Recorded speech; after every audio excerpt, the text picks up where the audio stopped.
Good evening, all of you in virtual platform. Good evening, all of you here.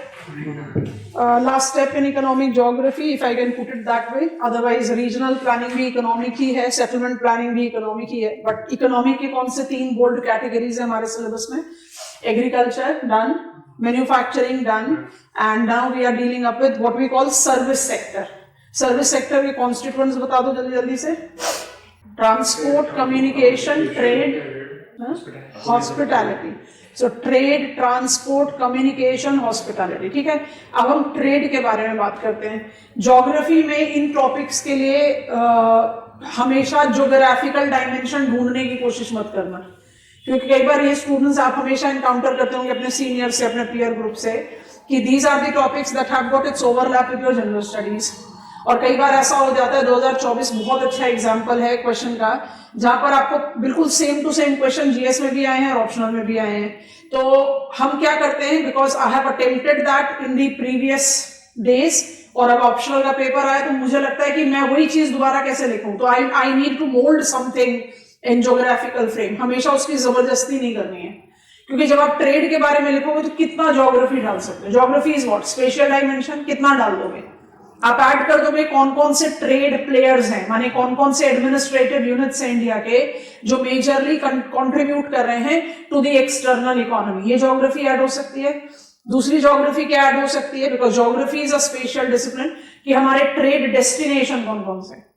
उसको और थोड़ा magnify करोगे तो ट्रेड डेस्टिनेशन में कौन कौन से प्रोडक्ट या सर्विस को हम एक्सपोर्ट कर रहे हैं, या क्या क्या चीजें कहां से इंपोर्ट कर रहे हैं. इसके आगे तो कोई भी स्पेशल डायमेंशन है ही नहीं. और इसके अलावा जो हम एक कन्वेंशनल ट्रेडमार्क करते हैं कि ज्योग्राफी इनकलकेट करने का 2 लॉजिक होता है. एक तो स्पेशियल डायमेंशन दे दो, और एक जो भी आपने ज्योग्राफिकल थियरीज पढ़ी है उनको फिट इन करो. तो हमने ग्लोबल ट्रेड पढ़ते समय भी एक थियरी का सपोर्ट लिया था. नाम बताओ. हिंदी आर्टलैंड में, बिहार में स्पेसिफिकली एक टर्म आता है कि भगवा जाते हो, बिल्कुल बिल्कुल वही वाला हाल है आप लोगों का, एकदम ब्लैंक हो जाते हो. कमाल है. हमारा क्वेश्चन है, ट्रेड को पढ़ने के लिए हमने एक थियरी को बैकग्राउंड में लिया था. वो कौन सी थियरी है, तो बताओ कैसे ज्योग्राफी ऐड करोगे. Flow theory of Ullman, complementarity, transferability, जिसको हमने अब सपोर्ट में लेकर अपना ट्रेड लिंक्स के बारे में पढ़ा था, वो ऐड कर सकते हो. पर क्वेश्चन की डिमांड, अगर मुझसे क्वेश्चन पूछ रहा है, identify the new trade policy 2023 trade policy का सिग्निफिकेंट चेंज क्या है. All the preceding trade policies. हमारी पॉलिसी को कहा जाता था EXIM policy, export import policy. अब बोलते हैं foreign trade policy. Foreign trade policy 2023 कैसे अलग है अपने सारे प्रोसीडर से. अब ये तो जनरल नॉलेज है ना. 2023 हम 25 के अंत में पहुंच गए. आइडियली हमारा ट्रेड पॉलिसी जो है 5 साल के लिए होता था. कोविड के टाइम में हमें 1 साल का एक्सटेंशन देना पड़ा था अपनी ट्रेड पॉलिसी को. ये जो ट्रेड पॉलिसी है in the entire history of India, इसका कोई डिफाइंड एंड डेट नहीं है. इसका कोई डिफाइंड एंड डेट नहीं है. जैसे जैसे रिक्वायरमेंट आएगी इसको हम पॉलिसी चेंज करते जाएंगे. It basically orients towards giving on flexibility, still a stable regime, कि कोई भी ट्रेड पार्टिसिपेंट अपना इन्वेस्टमेंट करे तो उसको ये डर ना लगा रहे कि थिंग्स विल मॉडिफाई और get change in 5 years. So to provide on that stability, और जो भी कुछ, because these are the things which are dynamic and need to be changed, so accordingly हम उसको चेंज करेंगे. ये एक बड़ा मेजर मॉडिफिकेशन. और दूसरा क्या मेजर मॉडिफिकेशन है, एमनेस्टी. जो आपने जितने पुराने डिफॉल्ट करें उन सबको एक टाइम में आपको क्लियर चिट मिल जाएगा. इससे क्या होता है, बहुत सारे डिफॉल्टर्स ट्रैप भी होते हैं, इसलिए कई लोग अप्लाई भी नहीं करते इस चीज के लिए. So there are few things which has to be attempted and written the same way as it is. उसमें ज्योग्राफी कैसे डालोगे. और क्योंकि हमारे सिलेबस में बहुत इंपॉर्टेंटली मेंशन्ड है, और वो मेंशन था हमारे इंडस्ट्रीज के सिलेबस से, वहां से हमने इसको निकाल लिया, special economic zone. And syllabus में ऑल्सो लिखा है एक्सपोर्ट प्रोसेसिंग जोन. तो उसको भी हम एसोसिएट कर देते हैं with the trade policy. Export promotion approach, वहां पर हमें थोड़ा सा एनलार्जमेंट की जरूरत पड़ती है, क्योंकि स्पेशल इकोनॉमिक जोन अलग से लिखा हुआ है. And now we have the proposal of it to be converted as देश. सो हम जो EPZ ऑफ 60s को लेते हैं, फिर SEZs ऑफ 2005, इम्प्लीमेंटेशन में आप 5-6 साल का डोमेन ले लो, और अब आप उसको कन्वर्ट कर रहे हो एज देश. तो what is that conversion, that is what will be talking about, right. So फटाफट से लेते हैं अपने पॉइंटर्स ट्रेड के और चलेंगे अगले ब्लॉक की स्टडी में. Trade as the final constituent of, and mind it, we are learning it as foreign trade. याद करो ट्रेड के कितने डायमेंशन अप्लाई करे थे पिछले कुछ क्लासेस में, काफी अपॉर्चुनिटी मिली उनको रिपीट करने के लिए. Trade means exchange of goods and services. It can be domestic, it can be international, foreign. And when it is domestic, we largely demarcate it as retail and wholesale. और जब वो international, जिसको हमारे country के terminology में foreign trade बोलते हैं, तो फॉरेन ट्रेड के कौन कौन से कॉन्स्टिट्यूएंट हो सकते हैं? Import trade, export trade and interport trade. तो वो सारा बैकग्राउंड वही रहेगा. उसको अगर आपको लगता है कि मुझे क्वेश्चन में कुछ इंट्रोडक्शन देना है, व्हाट इज फॉरेन ट्रेड, तो आप दे सकते हैं. We are aware of it, so we are not getting on to it. Trade, foreign trade India, quickly beginning on with profile, and it is all PIB source. बिल्कुल latest information. आपको बार बार PIB की infographics दिखा के बस इसी चीज के लिए एनकरेज करना चाहते हैं कि आप पीआईबी को अपने रेफरेंस में जरूर लेंगे, as and how you need to update. इससे ज्यादा ऑथेंटिक सोर्स और कोई नहीं है. इसी को फॉलो करो, कोई शॉर्टकट के लिए मत भागो. ये खुद ही शॉर्टकट है. तो पीआईबी का आर्टिकल इतना वंडरफुल है, आपके पास रेडीमेड नोट्स हैं, आप इस तरह से सोच लो, पूरा ए टू जी सब कुछ अप्लाइड होता है. Okay, profile of Indian trade, foreign trade is what we are talking about. Point number 1, in the assessment between 2013-14 to 2023-24, अब यही टाइम फ्रेम हम रख रहे हैं. Indian export growth in both merchandise and service have registered 67% of increase. Continue as same point. Individually, increase in merchandise exports have registered 39% of increase. In comparison, service exports registered exponential 124% of increase. Got it? 3 slides हैं PIB के, देख लीजिए. हमने आपको लिखवा दिया, इसको slide के तौर पर भी बना सकते हो. टाइम फ्रेम जो हमारे पास अवेलेबल है, because we are taking up the fiscals, तो ईयर ऑन ईयर बेसिस के लेने के बजाय एक सिग्निफिकेंट टाइम फ्रेम लिया. India has registered increase in its export to 67%. अपने आप में काफी प्लीजिंग फिगर है. एक्सपोर्ट इंक्रीज मतलब Indian foreign external economy is on a promising edge of growth. क्योंकि हम बोथ मर्केंडाइज एंड सर्विस कहते हैं, और सर्विस सेक्टर जो है वो मेजर प्लेयर है when it comes to the foreign trade in our country. Merchandise पीछे है, कंपैरेटिवली वीकर है. उसी को आप कैसे जज कर सकते हो? It is the scope where we are having more possibility of improving. तो हमने 2 रेफरेंस आपको और दिए. मर्केंडाइज एक्सपोर्ट का इंक्रीज लगभग 30% और 124%. This is something that is incredible, and that is the reason India is more strongly evolving as service exporter compared to merchandise exporter.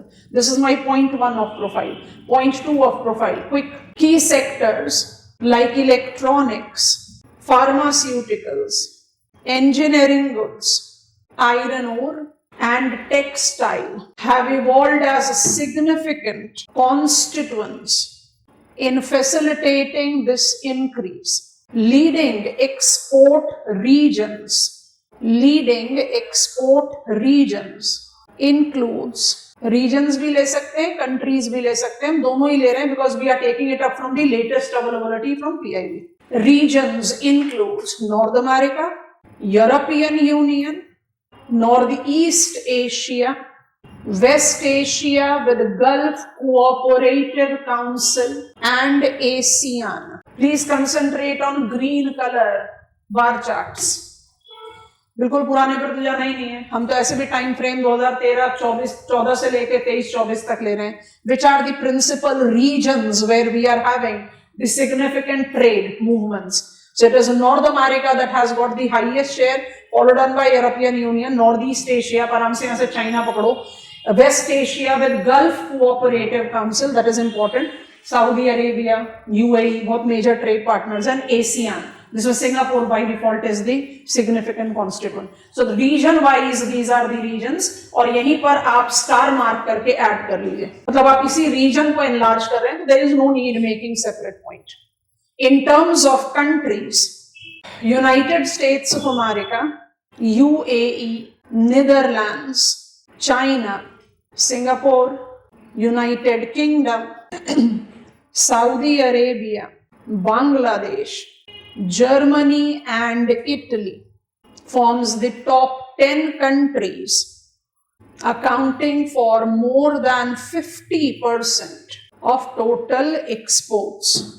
Next pointer, trade contributors, underline करो, trade contributors includes, list करना क्योंकि हम थोड़ा सा group करेंगे 2-3 states को, Gujarat, next name is Maharashtra, दोनों को क्लब कीजिए, सामने लिखिए, dominant contributors showing sign of stagnation and decline. ठीक है, लिस्ट को कंटिन्यू करते हैं। तीसरा स्टेट लिख रहे हैं तमिलनाडु, इस पर डैश डाल के आगे लिखिए, strongly emerging as trade power house. अच्छा, ये टॉप 3 तो हमने बिल्कुल सीक्वेंशियल लिखा है, मैंने Gujarat first, Maharashtra later and Tamil Nadu the third, top 3 contributors. अब हम लिस्ट को रैंक वाइज फॉलो नहीं कर रहे, बट हमें 10 मेजर कॉन्ट्रीब्यूटर्स यहां भी ऐड करने, तो उनको ऐड करें। अब जो 3 स्टेट्स लिखोगे, सीक्वेंस में नहीं लिख रहे, शेयर के में नहीं लिख रहे, but we need to club it up. So लिखेंगे it's Andhra Pradesh, Telangana and Uttar Pradesh, Andhra Pradesh, Telangana and Uttar Pradesh. 6 नाम हो गए आपके पास। इन तीनों को एक साथ क्लब करके लिखो, strongest evolving trade partnership benefiting from special economic Jones establishment. ठीक हो गया ना, एनसाइक्लोपीडिया भी नहीं बना और आपने लिस्ट भी दे दी। अब लिख लो बाकी states, Karnataka, Haryana, Odisha and West Bengal are the 10 main players accounting for 85% of country's trade. ठीक है, next pointer, trade constituents in India majorly includes, 2 column बना लीजिए, major imported and major exported items लिखना है। तो मेजर इंपोर्टेड आइटम्स पहले लिखेंगे, petroleum products and crude oil, pearl and precious stones, precious metal specifically gold and coal. दूसरे column में लिखे, prominent exported items includes petroleum products. आपको पता है पेट्रोल रिफाइनिंग हमारे लिए बहुत इंपॉर्टेंट एक्सपोर्टिंग सोर्स है। Telecom instruments, processed metals specially iron steel, processed pearls and stones, and finally multiple drugs formulations and biologicals। थोड़ा सा लिस्ट को अगर रीड आउट करो, आप आयरन ओर इंपोर्ट कर रहे हो, कोल इंपोर्ट कर रहे हो, प्रोसेस्ड मेटल एक्सपोर्ट कर रहे हो, आप क्रूड ऑयल इंपोर्ट कर रहे हो एंड पेट्रोलियम प्रोडक्ट्स एक्सपोर्ट कर रहे हो, आप raw gems, jewellery, pearl, raw gems, raw precious metal, raw gems import कर रहे हैं एंड प्रोसेस्ड को सेल आउट कर रहे हैं। तो वैल्यू एडिशन रिटेंशन तो हमारी कंट्री में होना चाहिए, but year on year basis का असेसमेंट देखते हैं तो ट्रेड डेफिसिट हमारे कंट्री का ऑन एन लार्जर बेस है and it has to precisely do with the fact of many factors are there, but जो मोस्ट इंपॉर्टेंट फैक्टर है वो क्या है, ever declining exchange value, weakening rupee. I hope you are taking on, immensely strong. हम अपने life time के reference में बात कर सकते हैं, our currency is at the lowest career level at the present. So when I talk about the trade balance, एक face value पर हम देखें, because हम इसको year on year basis को तो नहीं ले रहे, हमारा assessment reference क्या है, 2013 से 2023, 13-14, 23-24। तो इतने बड़े टाइम फ्रेम में अगर हम देखें एक जनरल ओवरव्यू में, तो majority of imported items when is compared with exported items, मुझे value addition retention का benefit दिख रहा है, but still we are suffering from trade deficit status. It is basically to do with many other factors. Otherwise, overall scenario of the constituents में we are at a pleasing, favorable level. Final thing in the profile before I repeat. Create next and last pointer. Sectoral growth या sector wise growth. Sector wise growth या sectoral growth. Specified for trade includes, 4 चीजें लिख रहे हैं, PIB से source है, बिल्कुल absolute important domain है, सभी काफी फेवरेबल हैं, आप किसी भी सीक्वेंस में लिख सकते हैं। पहला लिख रहे हैं A, agricultural exports, it registered more than 112% of increase, more than 112% of increase, bracket में लिखिए, incorporating benefit of national program on organic products, NPOP। B लिखेंगे pharmaceuticals with 85% of increase, engineering goods, C, with 75% of increase, and finally D, mobile phones registering 78 times of increase have been the top performers। 2 minute के लिए रुकेंगे। In the time span that we have taken, almost of a decade, Indian trade have registered consistent increase of 67%. This increase, however, has not been uniform in the constituent, uniform into the global countries, uniform in terms of contributors to trade। उसी को built up करने के लिए हमने कुछ pointers बनाए। आप 51% of Indian external foreign trade को सिर्फ 10 कंट्रीज के साथ रिलेट कर रहे हो। On map of world I have got more than 190 countries. आप इमेजिन करें कि कितना बड़ा स्कोप ऑफ एनलार्जमेंट है। I am having only 10 states of our country that is accounting for 85% of the trade share. तो आप इमेजिन करो कि कितना ज्यादा स्कोप है to decentralise it. When I say sectoral growth, agricultural export, pharmaceutical export, engineering goods export and mobile phone export जो है वो सबसे ज्यादा डोमिनेटिंग स्लॉट पर है। बहुत मेजर, सारा डेटाबेस 2013-14 से 23-24 है, इसलिए बार बार वो नहीं लिख रहे। It has registered immense growth. तो सोचो बाकी सारे सेक्टर में ग्रोथ का कितना पॉसिबिलिटी है। So we are trying to weave up both the things. What is the present profile of Indian trade? What are the scopes of the improvement? और अगर critical viewpoint से देखोगे तो what are the challenges that are being showcased? क्योंकि हम सिर्फ इन 4 sector के साथ इंडियन इकोनॉमी को तो नहीं रिलेट कर सकते, सिर्फ 10 स्टेट्स के साथ इंडिया का इंक्लूसिव ग्रोथ को तो जस्टिफाई नहीं कर सकते। So there is the scope of improving and that is what we are targeting under variable policies, programmes and schemes. I hope it is comfortable. जो हमने अचीव किया है वो भी ट्रेड पॉलिसीज के आउटकम पर है, but what we are now targeting is कि ये जितने भी आपकी पोटेंशियलिटीज या एग्जिस्टिंग चैलेंजेस है उसको हम किस तरह से ओवरकम करें, मोबिलाइज करें। अब आप बोल्ड हेडिंग बनाइए, ये हमारा core segment of the study होता है ट्रेड का। सब हेडिंग बना लो, इंडियन ट्रेड ही पढ़ रहे हैं, प्रोफाइल हो गया। The policy framework, the policy framework underline कीजिए, डैश कीजिए, एक इंपॉर्टेंट स्टेटमेंट ले लीजिए। It incorporate multiple segments of planning that are boldly classified as number 1। इसी में फिर हम सब कैटेगरीज अप्लाई कर सकते हैं। नंबर 1 को नंबर 1 इसलिए लिखवा रहे हैं क्योंकि हम इनको पढ़कर ही यहां पर पहुंचे। It is infrastructure and logistics. हम ब्रीफली डिटेल आउट करेंगे, पहले लिस्ट पूरी ले लो। Number 2 digital initiatives, number 3 ease of doing business, and number 4 foreign trade and export promotion। इससे क्या होता है, आपका कोई भी पॉइंटर छूटेगा नहीं और आप अपने कंटेंट को ऑर्गेनाइज कर लोगे, नहीं तो बहुत ही fragmented, because it's huge amount of information that you have to take up.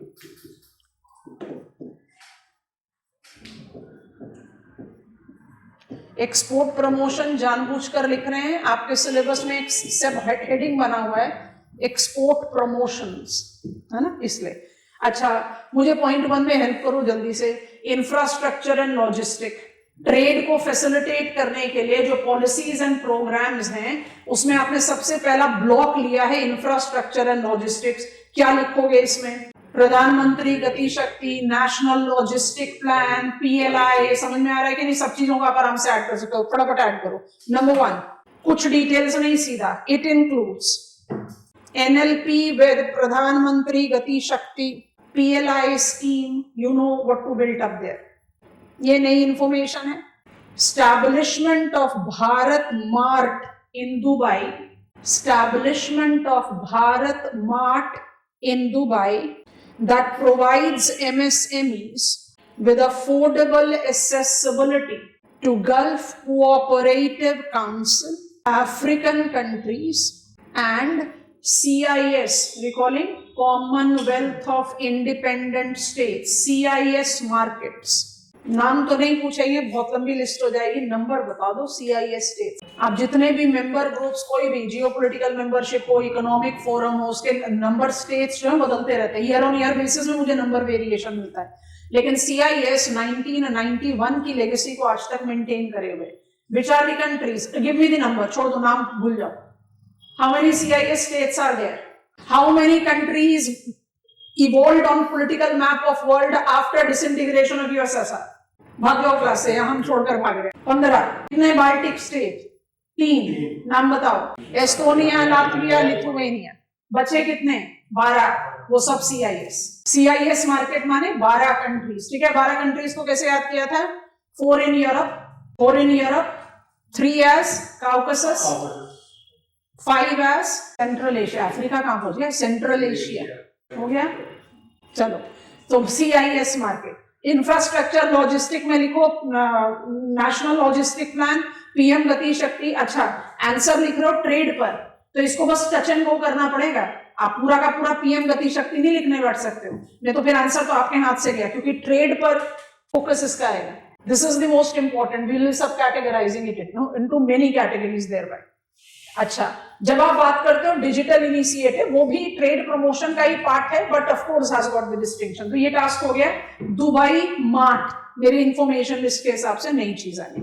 अब आप आगे बढ़े, स्टेप नंबर 2 को लें, digital initiators. Quick pointers. A, mobilization of e-commerce export hubs. Mobilization of e-commerce export hubs that aims at connecting SMEs, small and medium enterprises, to global market. Second point बना के लिख लो, attaining $100 billion trade potentialities by 2030. Capital में लिखना IceGate digital platform, underline करो, that incorporate modernization of customs processes with e-filing, real-time tracking and seamless documentation. IceGate कोई acronym नहीं है। IceGate का मतलब यही है कि आपने आइस में अगर कोई गेट लगा रखा और आप स्कीइंग करना चाहते हैं, जैसे आप गेट ओपन करोगे, you will B swiftly moving out. So seamless movement के लिए इसको नाम दिया गया है IceGate। इसकी शुरुआत कैसे हुई थी जानते हैं? ई-कॉमर्स हब हो गया और IceGate हुआ। ई-कॉमर्स हब में आप क्या जस्टिफिकेशन दे रहे हो? सेक्टर स्पेसिफिक को दे रहे हो। और जब IceGate की बात कर रहे हो तो आप किसकी बात कर रहे हो? ट्रेड मॉनिटरिंग, अकाउंटेबिलिटी, सबको ईज आउट करना। इसकी शुरुआत कैसे हुई थी? EBRC। कोविड टाइम में जो हमारा ट्रेड पॉलिसी था 2015-20-21 तक एक्सटेंड किया उसको, उसमें हमने शुरू किया था EBRC। इसका जो प्रोसीजर है उसका नाम है EBRC। EBRC को ही अब आप IceGate कहते हैं। What was EBRC? बहुत आराम से समझोगे। It is basically renamed and emphasized। BRC, banks realisation certificate. तो आप ऐसे सोचें कि आप फॉरेन ट्रेड में engage, you are a trader, तो by default you are a trader, तो आपके अकाउंट, जो भी आपका अकाउंट लिंक्ड है आपके 10 डिजिट के trade, I just come on to that, जो आपका आइडेंटिटी है which is in addition to your PAN card, you are any transaction, वो छोटे अमाउंट का हो बड़े अमाउंट का हो, any transaction debited credited in your account prior to EBRC, मैंने 2015 से पहले आपको क्या करना था? क्वार्टरली, कुछ सेक्टर्स को हाफ ईयरली भी है, अदरवाइज हमारा ई-फाइलिंग का जो प्रोसेस है, एडवांस टैक्स जमा कराने का जो प्रोसेस है, वो क्वार्टरली चलता है। तो quarterly you were required to file it hard copies to the regional officers of directorate general of trade. इससे क्या हो रहा है? अकाउंटेबिलिटी डिले हो रही है, पेपर वर्क बढ़ रहा है, टाइम डिले हो रहा है। आपने 2015 से शुरुआत किया EBRC के लिए, अब हम बहुत इक्विप्ड और स्विफ्ट हो चुके हैं। अब इसमें क्या हो रहा है? प्रोसेसिंग क्लियरेंस तो by default on the digital platform है। जो EBRC का नाम है वो ये है, आपके जो लिंक्ड अकाउंट है as a notified as a registered trader, कोई भी अमाउंट डेबिट या क्रेडिट होगा वो डेली बेसिस पर डायरेक्टली ट्रांसमिट होता है to the server of directorate general of foreign trade. इसमें आपका पेपर वर्क कम हो गया, इसमें आपका filing requirement as paper filing requirement quarterly कम हो गया, ई फाइलिंग हो गया, ट्रांसपेरेंसी अकाउंटेबिलिटी इंक्रीज हो गई, टाइम सेविंग हो गया। That has been, because of its success, that has been renamed and enlarged as IceGate. तो EBRC को any forex realization, banks realization certificate, अब कोई जरूरत नहीं है आपको banks realization certificate को क्वार्टरली इकट्ठा करना फिर जाकर उसको जमा कराना। कोई भी foreign exchange transaction directly will be transmitted to the server of directorate general of trade. This is now called IceGate। ठीक है, अब आ जाओ पार्ट 3 में, ease of doing business. Ease of doing business, enhancement of compliance and decriminalization reforms। decriminalization reforms, इन reform का क्या मतलब होगा कि आप कंप्लायंस की रिक्वायरमेंट को बढ़ाओगे या घटाओगे? घटाओगे। डीक्रिमिनलाइजेशन की जो क्राइटेरिया उसको बढ़ाओगे कि घटाओगे? घटा देंगे। समझ में आ रहा है कि नहीं? ये activity will be identified at this level of criminal act. आपने उसको भी घटा दिया, कंप्लायंस को भी घटा दिया। अंडरलाइन करके डैश डाल के लिख लो। In these reforms 42,000 compliances have been 42,000 compliances have been eased or removed. Break the statement. Approximate 4,000 existing provisions have been decriminalized. ठीक हो गया? B. National Single Window System. National Single Window System. Underline. Aims at providing seamless approval. Break the statement. Allowing businesses to apply for approximate 300 central approvals through single window. समझ में आया? कोई जरूरी नहीं that you as a trader or you as a business house is required to take approval of all the 300. But मान लीजिए 300 में मुझे 20, 30 या 12 को क्लियरेंस चाहिए, तो 12 जगह धक्के नहीं खाने। Single window clearance has been applied. Ease of doing business. C. Trade connect e platform. Trade connect e platform, underline dash, for IEC holder, bracket में लिख लो, these are EXIM cards, export import cards having 10-digit identity provided by Directorate General of Foreign Trade, bracket close कीजिए। The Trade Connect e-platform links 6 lakh IEC holders for trade facilitation। तो trade connect का मतलब है trade facilitate करना। कैसे होगा? Approval के लिए तो आप जाइए नेशनल सिंगल विंडो सिस्टम पर। ट्रेड कनेक्ट का क्या मतलब है? भाई कोई कॉन्फ्लिक्ट आ गया, मेरा कार्गो जो है टाइम पर नहीं आया, आ गया, आपने उसमें ज्यादा इंपोर्ट टैरिफ लगा दिया which was not feasible, it was incorrectly coated, तो आपको धक्के नहीं खाने हैं।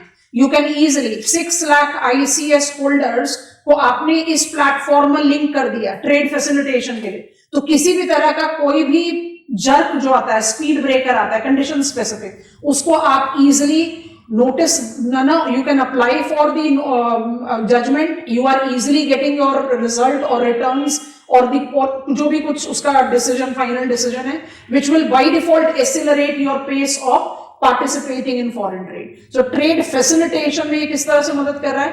जितने भी IES कार्ड होल्डर्स हैं उन सबकी जितनी भी problem time and again evolve होती रहती है, उसको आप डायरेक्टली इस प्लेटफॉर्म के थ्रू ease out करते हो, solve out करते हो, and that is the reason it is somewhere evolving out as mandatory clause कि जितने जो ट्रेडर हैं उसके पास IES कार्ड होना चाहिए, और जो IES कार्ड होल्डर हैं they must be registered to this e-platform. It is also the example of ease of doing business. And finally, D, enhanced insurance cover for MSMEs exporters, underline कर लो, it provides 20,000 crores as low cost credit to the MSMEs players.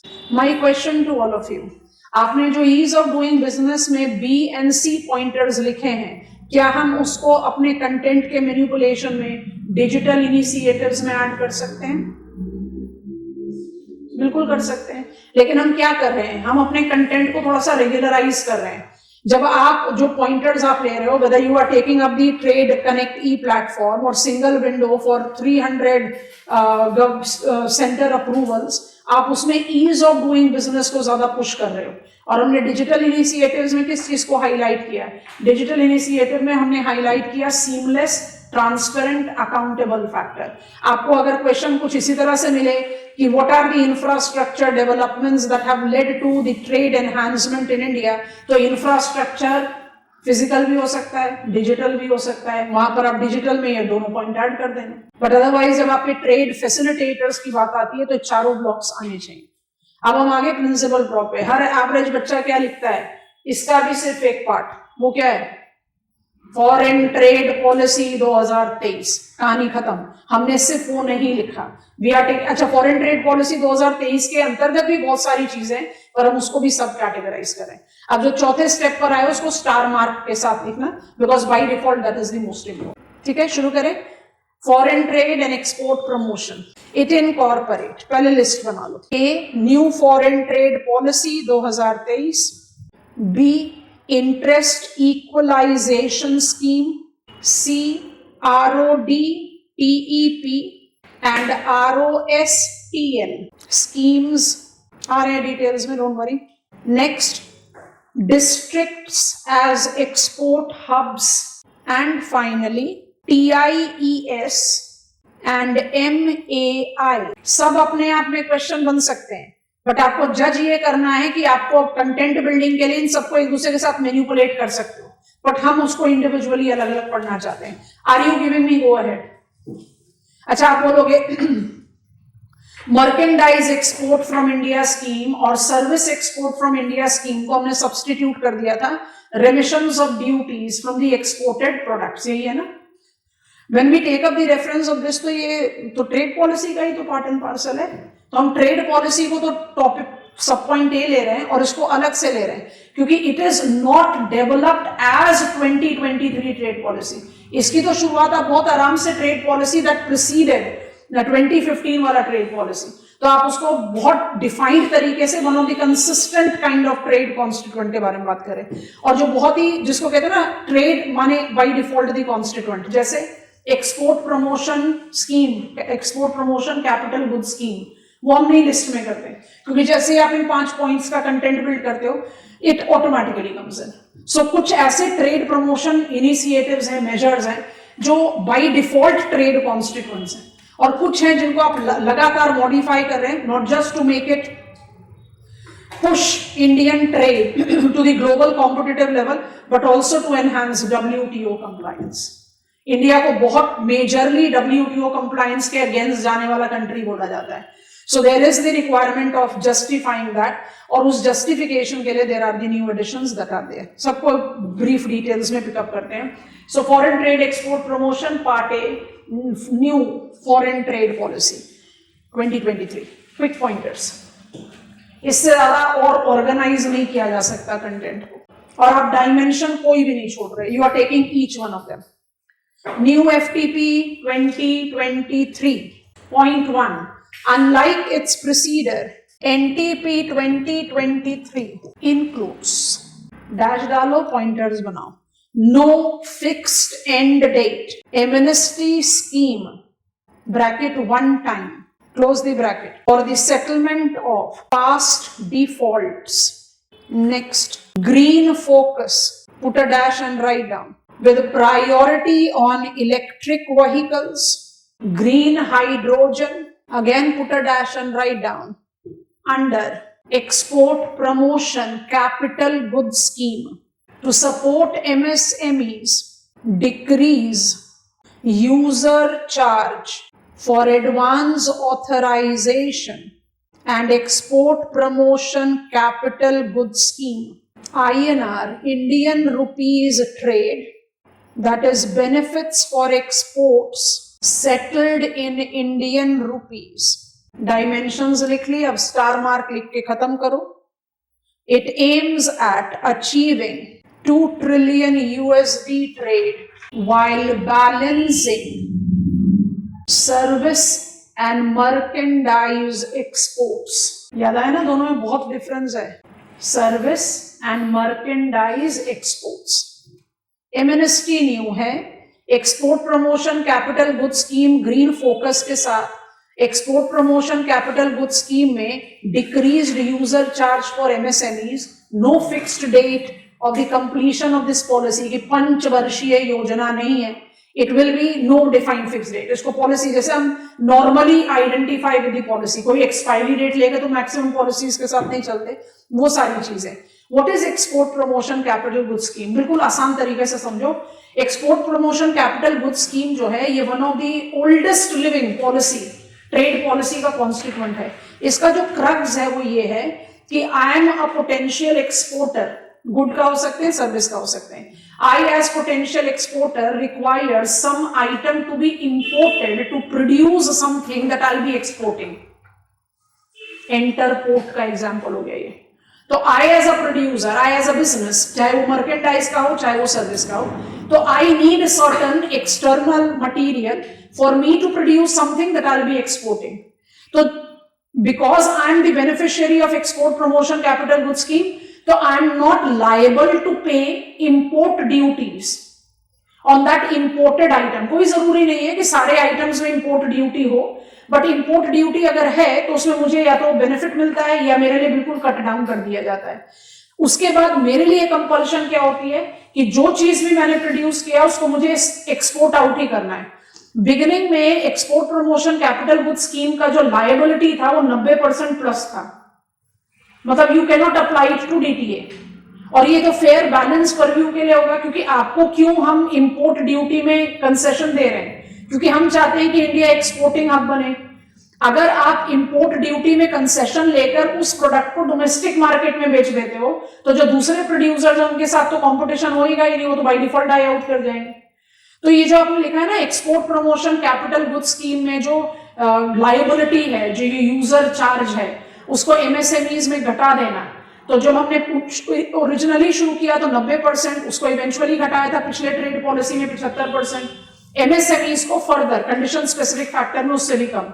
कहने का क्या मतलब? MSMEs को push देना. Base है manufacturing का, MSMEs को रिकॉल करो, मैन्युफैक्चरिंग भी है और सर्विस भी है. And in that perspective what are we doing? We are trying to push MSMEs.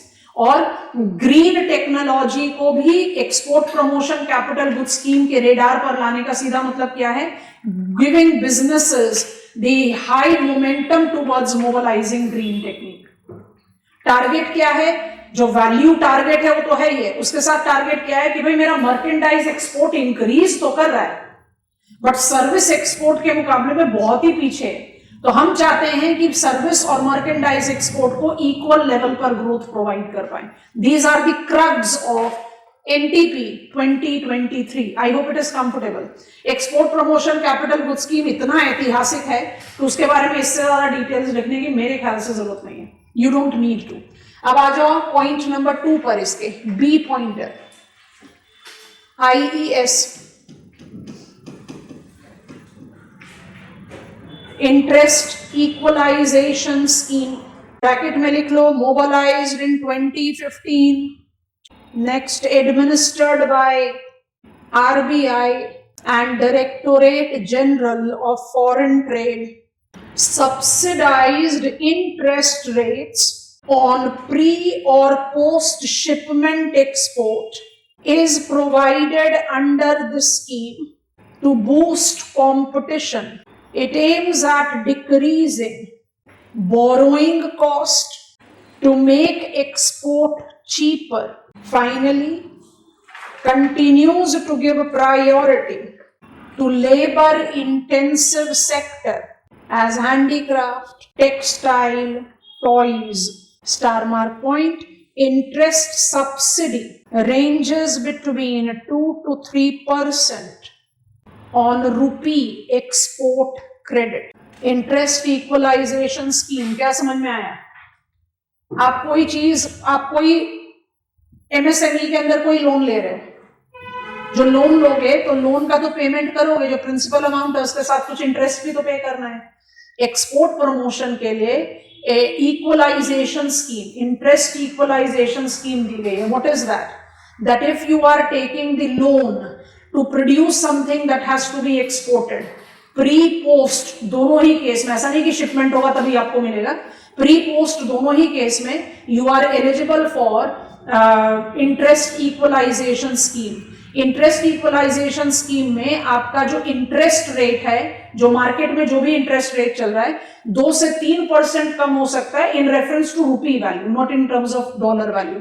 इसका बेसिक पर्पस क्या है? प्रोडक्शन कॉस्ट को कम करना, इंडियन प्रोडक्ट को ग्लोबल मार्केट में कॉम्पिटिटिवनेस देना। 2015 से चल रहा है। अब ये सब्सिडी किसके पास जा रही है, कैसे काम कर रही है, उसके लिए एडमिनिस्ट्रेशन का role RBI and definitely directorate general of foreign trade के पास। समझ में आ गया? Interest equalisation scheme has been part and parcel of foreign trade policy of our country since 2015. तो 2015 से 2020, जिसको 21 तक एक्सटेंशन दिया, फिर 2021 से हमारा 2025 तक था, हमने उसको इन बिटवीन चेंज करके 2023 का नया ट्रेड पॉलिसी कर दिया। अब कोई 5 साल का डोमेन नहीं है। तो कुछ कुछ ट्रेड पॉलिसीज हैं जो बाय डिफॉल्ट कॉन्स्टिट्यूएंट है। आप मान लीजिए आपको क्वेश्चन मिला ही ट्रेड पॉलिसी पर, तो ये भी तो ट्रेड पॉलिसी का ही हिस्सा है। So you just need to add on, but क्योंकि हमने इसको हेडिंग दिया है foreign trade and export promotion, so we are writing them separately. ठीक है? अब जो थर्ड सी पॉइंटर है, उसके लिए सीधा सीधा टेबल बना लो। टेबल बनाइए। सी pointer, column 1, remission of duties and taxes on exported products। ठीक है? हम लिखते तो इसको RODTEP है हमेशा, बट फिर भी आपको पता होना चाहिए वर्सेस। हम कॉलम बना के बताएंगे, 2-3 पॉइंट है, बड़े आराम से समझ में आता है। दूसरा हमारा जो लिखा है वो है rebate on state and central taxes और लेवीज। Please create column. एक कॉलम बनाइए RODTEP का, एक कॉलम बनाइए ROSCTL का। ज्यादा लंबा मत लाइन कीजिए देना, छोटा सा इंफॉर्मेशन। इनके पीछे का क्रक्स क्या है? Can you help me out with that? जो बिजनेसेस एक्सपोर्ट में कंट्रीब्यूट कर रहे हैं, जो बिजनेसेस ट्रेड में कंट्रीब्यूट कर रहे हैं, उनकी कॉम्पिटिटिवनेस इन ग्लोबल मार्केट बनाए रखने के लिए वी मस्ट इंश्योर कि जो लोकल डोमेस्टिक टैक्सेस टैरिफ हैं वो एक्सपोर्ट ना किया जाए। बात समझ में आ रही है कि नहीं? आपको हमने कितनी बार ये वाला एग्जांपल कोट किया, वही एग्जांपल कोट करते हैं। ग्लोबलाइज्ड इकोनॉमी में वर्ल्ड वाइड कोई भी एक ब्रांड का ऑटोमोबाइल ले लो, किसी भी देश दुनिया के कोने में चले जाओ, वो ऑटोमोबाइल का जो प्राइस होगा शोरूम में वो सेम होगा। ऐसा क्यों होगा? Because we in globalised economy don't export local tax tariff. On road अलग प्राइस हो जाता है। क्यों? क्योंकि वो आपके कंजम्पशन के लिए। तो बेसिक पॉइंट इन दोनों का ही है, रेमिशन एंड रिबेट, दोनों का यही लॉजिक है that we don't want to export local tariff, state taxes, union government taxes in export, क्योंकि वो बाय डिफॉल्ट मेरे प्रोडक्ट का कॉस्ट कॉम्पिटिटिवनेस ग्लोबल मार्केट में कम कर देगा। ठीक है? दोनों कॉलम को बना लो, फटाफट से पॉइंट लिखो, बहुत आसान है, ज्यादा मुश्किल नहीं है। I M first concentrating on RODTEP, remission of duties and taxes on exported product. Point number 1, it covers most of the exported items, aims at refunding taxes, duties of the exported items to sustain competitiveness. ठीक है? अब आ जाओ जरा ROSCTL पर, rebate on state and central taxes levies. पहला है specific to apparel and garment sections. Next है is to rebate, remit नहीं करना, rebate करना है। डिफरेंस समझ में आ रहा है? is to rebate state or central taxes to increase competitiveness. एक रिफंड आ रहा है, एक रिबेट है, दोनों में क्या डिफरेंस समझ में आ गया? क्योंकि अब जो 2 पॉइंट है दोनों पर अप्लाइड है, तो हम कॉलम को कंबाइन करके दोनों का कॉमन पॉइंट लिख देंगे। जल्दी पहले बताओ, आपने कोई चीज प्रोड्यूस की, 100 रुपए आपका खर्चा आया, including the taxes and etcetera, आपने उस अमाउंट को एक्सपोर्ट, उस क्वांटिटी को एक्सपोर्ट कर दिया। जब आपने एक्सपोर्ट कर दिया तो you are entitled to remission of whatsoever amount of taxes you have paid in producing that good or service। ये आ गया आपका डोमेन ऑफ RODTEP का। ये क्या है? आपके प्रोडक्शन प्रोसेस में जो भी सेंटर या स्टेट गवर्नमेंट का टैक्स या other levies you are liable to pay, आपको state government, central government production में ही उस पर रिबेट दे देती है। आपको 10% का टैक्स या लेवी देना था, आपको रिबेट दे दिया, 5% दो, 6% दो, व्हाटसोएवर है। तो एक है रेमिशन, एक है रिबेट। दोनों का लॉजिक क्या है? कॉम्पिटिटिवनेस बढ़ाना। दोनों का लॉजिक क्या है कि भाई टैक्स और टैरिफ्स को तो आप एक्सपोर्ट करोगे तो आपका प्रोडक्ट मार्केट में जाने से पहले ही नॉन कॉम्पिटिटिव हो गया। अम्ब्रेला कौन सा है? RODTP, रेमिशन of duties taxes of export product. ये अम्ब्रेला है, ये स्पेसिफिक, पर दोनों ही है। अब दोनों कॉलम को अंडरलाइन कर दो, दोनों के पॉइंटर्स हैं, साथ में 2 पॉइंट्स लिख दो, दोनों पर एप्लीकेबल है। In both the provisions transferable e-scripts are provided. Next pointer लिखो, in both the cases it can be used to pay basic customs duty और can be transferred bracket liquidated. E scripts क्या होते हैं? क्रेडिट कार्ड का functioning समझते हो? We all are entitled, जो जिनके पास फाइनेंशियल इंक्लूजन है, we all are entitled to apply for credit card from our banks. Credit card का जो लिमिट होता है वो उस इंडिविजुअल के या वो उस कॉर्पोरेट हाउस के या वो उस बिजनेस के एनुअल टर्नओवर पर बेस्ड होता है। आइडियली जैसे जैसे आप फेवरेबली इस्तेमाल करते हो अपने क्रेडिट कार्ड को, that is timely payment, you are not defaulting it, तो आपका जो लिमिट है वो बढ़ाया भी जा सकता है। It is at the discretion of the bank. तो जो क्रेडिट कार्ड का फंक्शनिंग है वो क्या है? आपकी लिक्विडिटी क्रंच को कम करना। You are taking something on credit but you have to eventually repay it in the defined frame. E scripts को आप क्रेडिट कार्ड सोचो। जितने भी बिजनेस होल्डर्स हैं उनको ई-स्क्रिप्ट्स का एंटाइटलमेंट होता है। उनके ई-स्क्रिप्ट का वैल्यू क्या होगा वो डिपेंड करेगा वो कितना ट्रेड कर रहे हैं। हायर ट्रेड शेयर होगा तो ई-स्क्रिप्ट का वैल्यू ज्यादा होगा, अदरवाइज कम होगा। लास्ट ट्रेड पॉलिसी माने 2015 से 21 वाले ट्रेड पॉलिसी तक we had only static utilisation of e scripts. उसके बाद से हमने इसको ट्रांसफरेबल, फ्लेक्सिबल बना दिया। ये दोनों ही प्रोविजन पर अप्लाइड है। All the traders who are beneficiary of RODTEP or ROSTL are entitled to get e-scripts। Decode कर लिया क्रेडिट कार्ड। जो उनके पास वहां पर क्रेडिट लिमिट है उसका इस्तेमाल वो अपनी मर्जी से किसी भी चीज के लिए कर सकते हैं। आप कस्टम्स क्लियरेंस ड्यूटी पे करने के लिए करो, आइडियली इसी के लिए दिया जाता है आपके लिए। अगर आपको वो नहीं करना है तो आप क्या कर सकते हो? उसको ट्रांसफर कर सकते हो। कैसे ट्रांसफर करोगे? जो क्रेडिट आपके पास है आपने उसको लिक्विडेट कर लिया, आपने उसको अपने अकाउंट में ट्रांसफर कर लिया for the stipulated time. Repay तो आपको करना ही है, और उसको आप किसी और इस्तेमाल में ले लें। मुझे कुछ रॉ मटेरियल एक्वायर करना था, आई हैव यूज्ड इट, तो it is again giving you the push towards production and competitive edge. I hope you are understanding. Interest equalisation और रिमिशन एंड रिबेट अलग अलग चीजें हैं, but all of them are pushing towards what? Competitive growth of businesses that can enhance trade. Coming on to part C. C हो गया। D, district export hubs।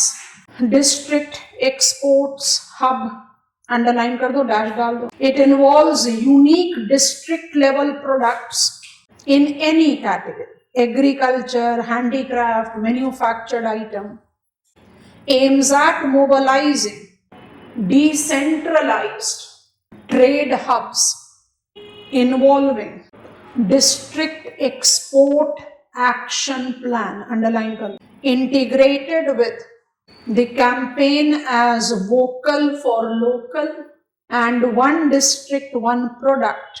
It is successfully decentralizing trade players and trade constituents. We are writing some examples. कुछ repeated examples हैं क्योंकि हम पूरी industries पढ़कर यहाँ पहुंचे।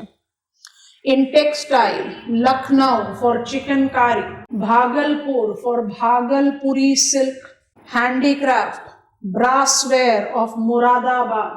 In agriculture and food category, Nasik, onion, grapes, Palakkad, rice, spices, GI products, Mysuru for sandalwood, Kashmir for pashmina and saffron, Jaipur for blue pottery.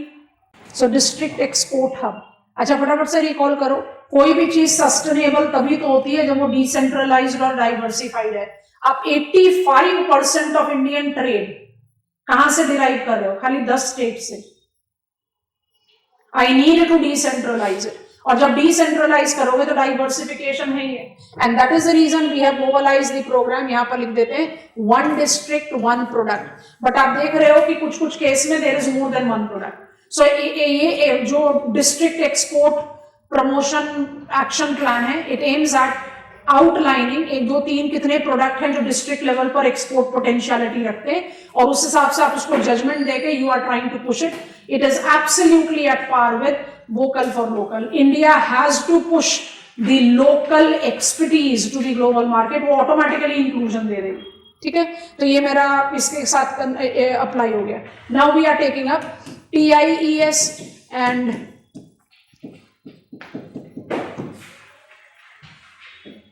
MAI।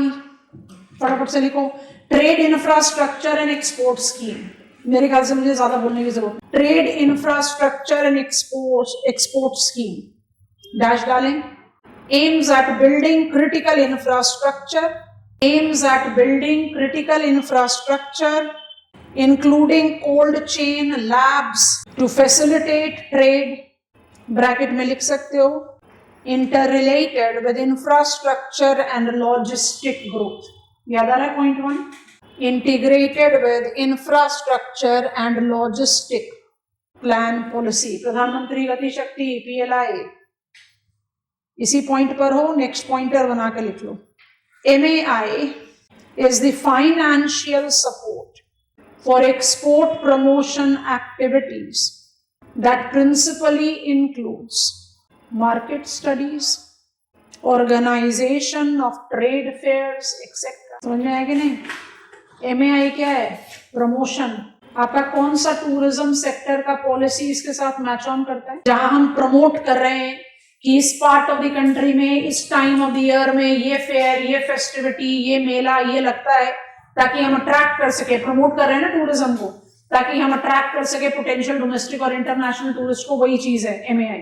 MAI promotion है। TEIS क्या है? इंफ्रास्ट्रक्चर डेवलपमेंट है। कौन सा component है? Wait कर रहे हैं हमसे। भारत पर cultural capital Delhi, Kolkata prominently applying. So promotion है। मार्केट एसेस इनिशिएटिव प्रमोशन है। ट्रेड फेयर ऑर्गेनाइज करना, ट्राइबल हार्ट ऑर्गेनाइज करना, क्या है? आप शोकेस कर रहे हो ना, प्रमोट कर रहे हो, ये चीजें होती हैं जिसको आप एक्वायर कर सकते हैं। It is that. लिस्ट को देखें अपने। When I talk about foreign trade and export promotion, I have got new trade policy 2023. I have IES, I have ROD, TEP and ROSCTL, along with OD, OP, 1 district 1 product, and TIES and MAI। Last को भी आप foreign trade export promotion में लिख सकते हो, पर उसको star mark के साथ लिख लेना। Export processing zone, special economic zone to be mobilised as देश। Write it down. आप इसको स्टार मार्क करके, माने हम आपको क्या एडवाइस कर रहे हैं, आपने यहाँ क्या लिस्ट बनाई? ABCDE। Yes all of us? Yes all of us? अब इसमें ही आप F बना लो, but with star mark. Syllabus में सब कुछ लिखा हुआ है तो छोड़ किसी को भी नहीं रहे। और क्योंकि इसमें SEZ एग्जिस्टिंग है ना, 1965 में जो एक्सपोर्ट प्रमोशन जोन हुआ उसको तो हमने इवेंचुअली सब्स्टिट्यूट कर दिया ना स्पेशल इकोनॉमिक जोन में, और SEZ सिलेबस में अलग से मेंशन है, तो SEZ को मैं थोड़ा सा ज्यादा एनलार्ज करना पड़ता है। कंटेंट बिल्डिंग के लिए आराम से इसको ऐड करो। SEZ और EPZ भी बाय डिफॉल्ट एसोसिएटेड है ट्रेड प्रमोशन से ही, और कुछ नहीं। They stands for Development of Enterprises and Service Hubs. Development of Enterprises and Service Hubs. ठीक है, let's begin with EPZs. Export Processing Zones.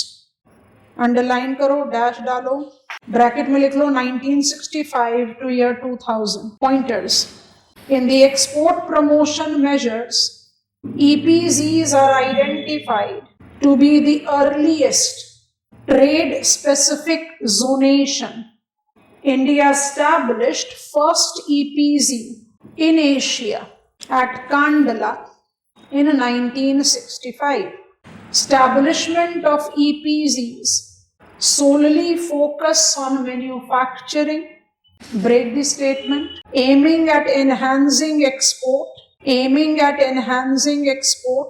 break the statement, involves regular inspection of cargo by customs officials. Star mark. All the established EPZs, originally 8 of them, नाम लिखना चाहो तो लिख सकते हो, कांडला लिख ही चुके हो, Bombay, Noida, Surat, Madras, Falta that is in Kolkata, Visakhapatnam and Cochin, सारे पुराने नाम हैं, were converted to special economic zone since year 2000. अब आ जाओ SEZ.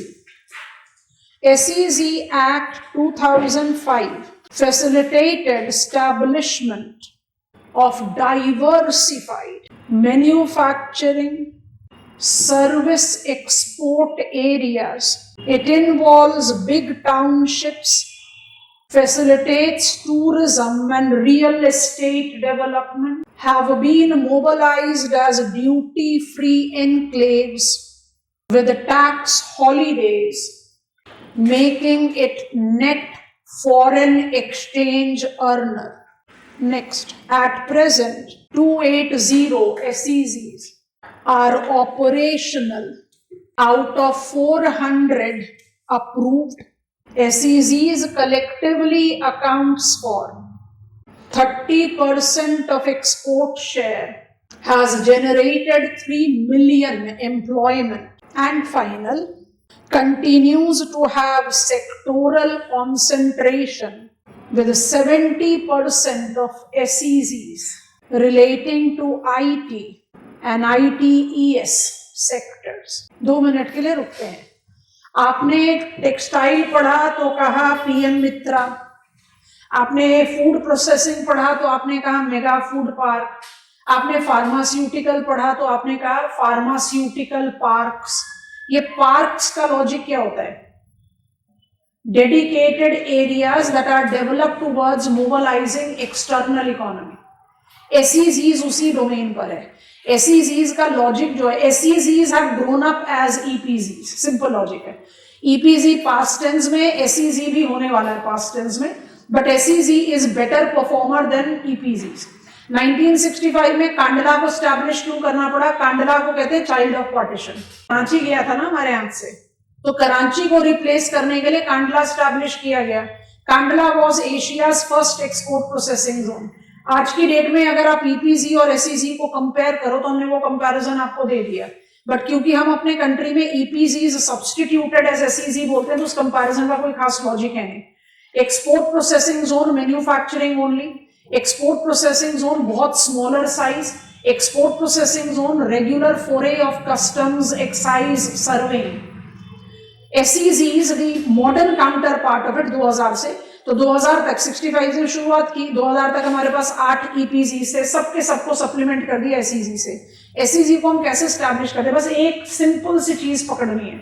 स्पेशल इकोनॉमिक जोन को कोई जरूरी नहीं है कि पोर्ट ओरिएंटेड होना है. पोर्ट ओरिएंटेड भी हो सकता है, इनलैंड भी हो सकता है, कहीं पर भी हो सकता है. लोकेशन स्पेसिफाइड नहीं है. सिंगल प्रोडक्ट हो सकता है, मल्टीपल प्रोडक्ट हो सकता है, तो वो that goes in compatibility with EPZ, तो उसको नहीं लिखा हमने.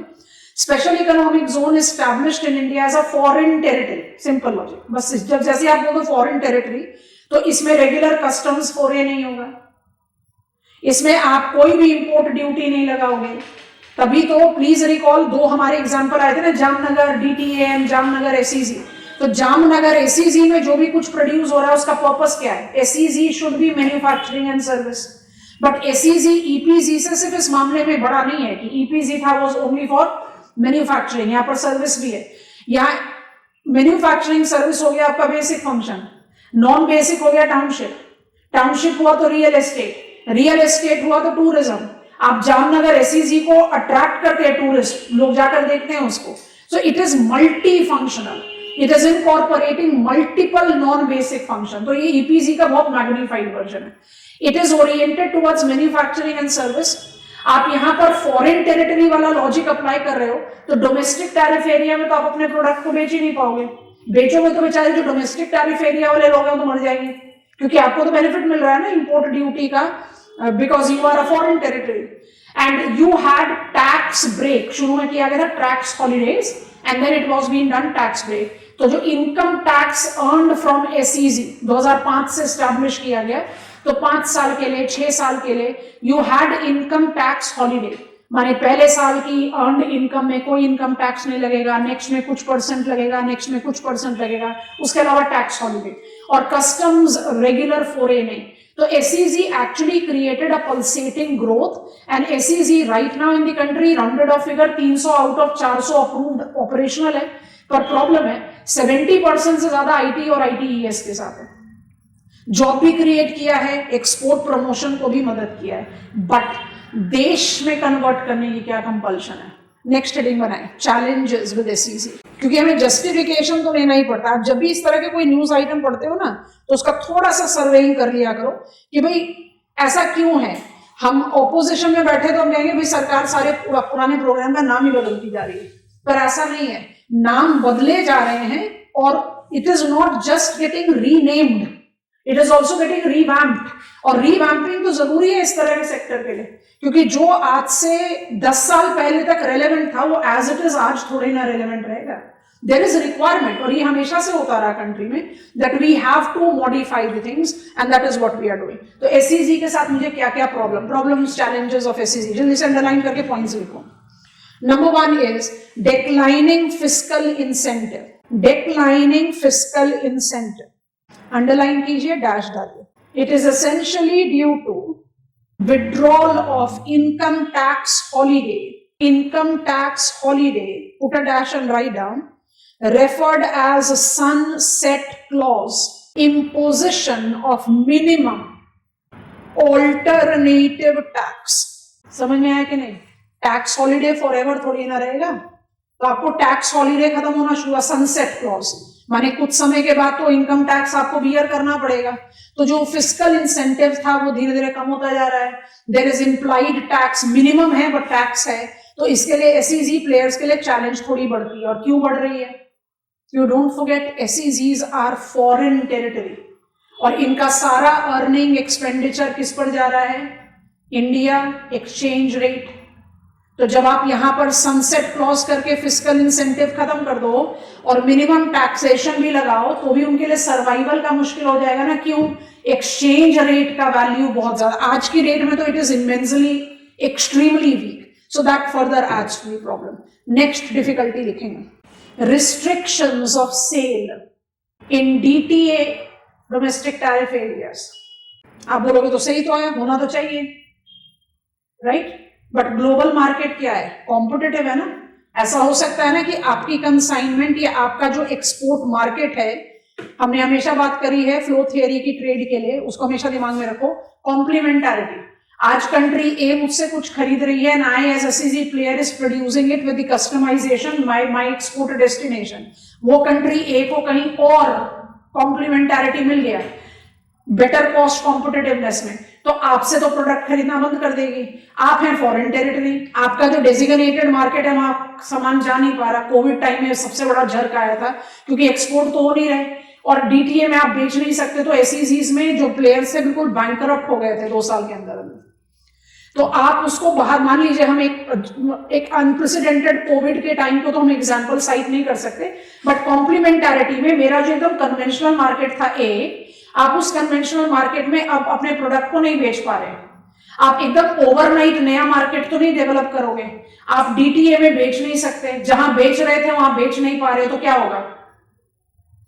इकोनॉमिक सिकनेस, सर्वाइवल क्वेश्चन, तो वो बड़ा इंपॉर्टेंट है। सिंगापुर जैसे कंट्रीज ने डीटीए जोन में एसईजीज का सेल परमिट किया हुआ है, देश में ये प्रपोजल है, परमिट किया हुआ है, of course by implying all the duties that is to be paid. ऐसा नहीं है कि बिल्कुल नहीं सेल कर सकते, because that kind of hard and fast concrete wall is not conducive for any economic function, ठीक है।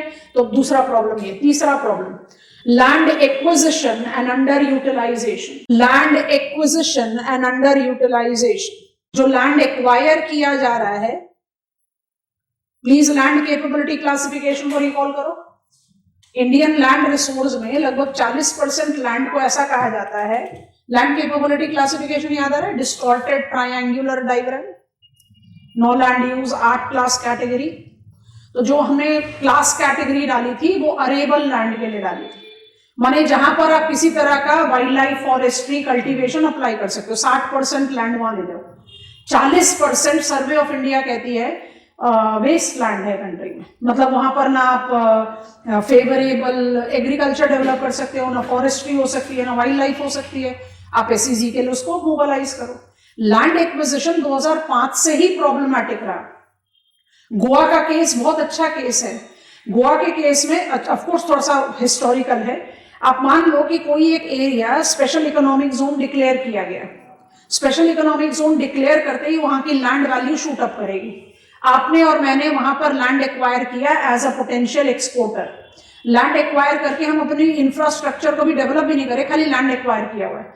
2 से 3 साल डाउन लेन वो एसईजी जो नोटिफाई किया गया था उसको आपने रिमूव कर दिया, लैंड वैल्यू धम से नीचे गिरेगी।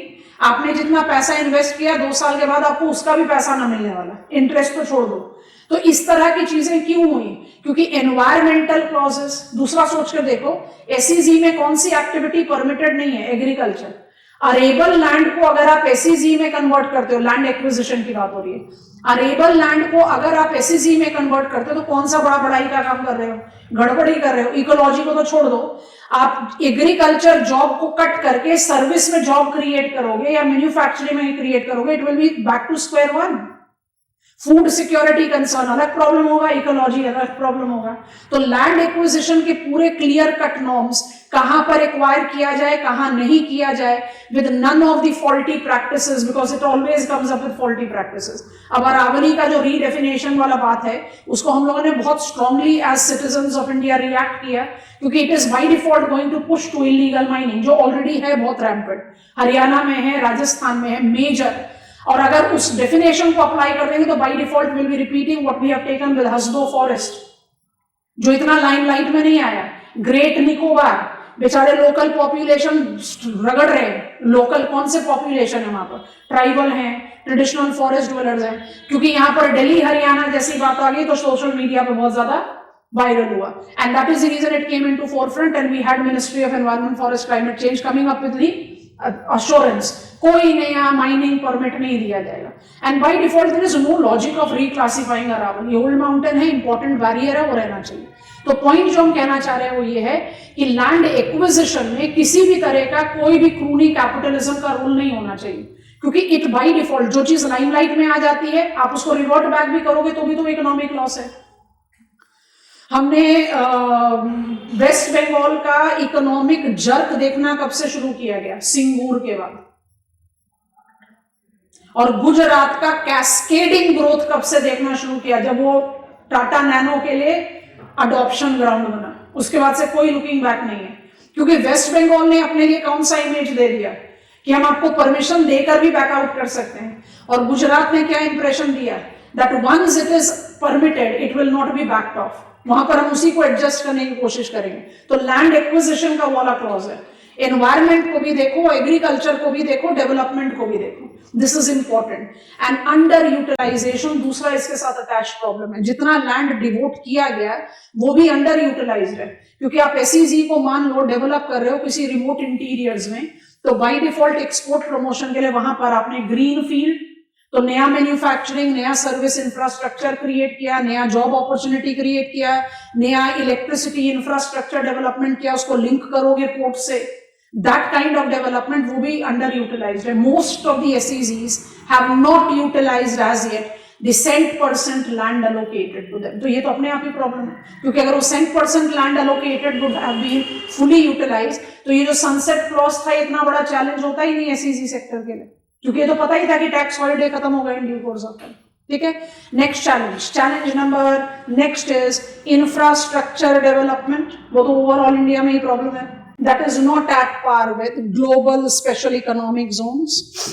And finally lack in global competitiveness of SEZs, especially in reference to conventional competitor China and new evolved competitor Vietnam. Put a dash and write down. To overcome these challenges, proposed Desh development of enterprises and service hubs have been mobilized. Sufficient. Special economic zone लिख रहा है, एक pointer लिखा है infrastructural bottleneck. तो इसमें क्या करोगे? Transport infrastructure, communication infrastructure, link to the ports. Ultimately तो एक्सपोर्ट ही करना है. गुड्स को एक्सपोर्ट करने के लिए तो पोर्ट तक लाना ही पड़ेगा. सर्विस को आप फिर भी सॉफ्ट मीडियम में एक्सपोर्ट कर सकते हैं. So you have to generate that kind of efficient infrastructure which we don't have, and that efficient infrastructure is one of the reason कि हमारे SEZs तो global competitive level पर पहुंचने में ही पीछे छूट रहे हैं. चाइना जैसे कॉम्पिटिटर के साथ नहीं, एकदम जो पल्सेटिंग ग्रोथ देखने को मिला वियतनाम में, वो भी SEZ में ज्यादा efficient functioning देता है. बट सिल्वर लाइनिंग है ना, आंध्र प्रदेश, तेलंगाना और उत्तर प्रदेश को हमने मेजर ग्रोथ बताया. किस वजह से? SEZ की वजह से.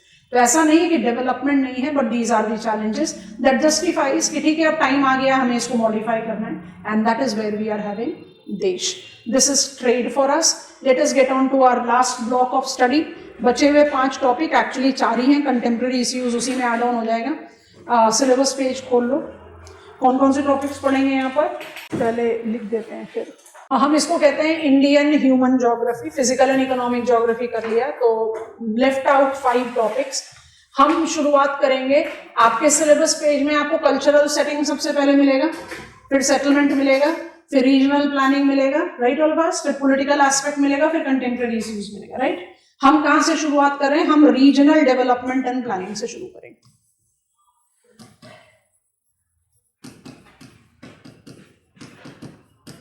क्योंकि यहां पर मेरे पास लर्न करने के लिए थोड़ा सा बल्क का इंफॉर्मेशन है, और ये मुझे अच्छा सा कंटिन्यूटी दे देता है. माने हम इकोनॉमिक ज्योग्राफी पढ़ते हुए आ रहे हैं ना, तो अच्छा आप सोचो, इंडस्ट्रियल रीजन्स को रिकॉल करो, एग्रीकल्चरल रीजन्स को इन्वॉल्व करो, और अभी हम सिलेबस के डिटेल्स में ले जा रहे हैं. अब आप जज करो, regional inequality prevailing in India. दूसरा पर्सपेक्टिव से देखना पड़ेगा. मेरे पास Mumbai, Pune, you know that it is Nashik, Kolhapur. मेरे पास अहमदाबाद, वडोदरा, मुझे पता है it is Kalol and Kalol to Vapi. Valsad से भी साउथ में चले गए हम. तो मुझे पता है ये मेरे इंडस्ट्रियल रीजन्स हैं, कॉम्प्लेक्सेस हैं. थोड़ा सा ऑपोजिट परव्यू से देखो, minus those industrial regions and complexes with exception of some of the mega industrial towns जो स्कैटर्ड है.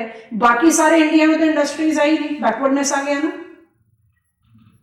तो आप अपनी इकोनॉमिक ज्योग्राफी से ही डिराइव आउट कर सकते हो बहुत आराम से, क्या? बैकवर्डनेस. तो वहां से रीजनल प्लानिंग को एसोसिएट करना जरूरी था. तो अभी पहले ब्लूप्रिंट तैयार कर रहे हैं. रीजनल प्लानिंग डेवलपमेंट के बाद हम पॉलिटिकल एस्पेक्ट्स पढ़ेंगे. अभी हम स्टडी प्लान बनाएंगे सिर्फ रीजनल डेवलपमेंट. उसके बाद हम आपको लेकर जाएंगे कल्चरल सेटिंग. एक्चुअली हम इसको कल्चरल सेटिंग के तौर पर नहीं पढ़ते, तो हम इसको लिखें पॉपुलेशन.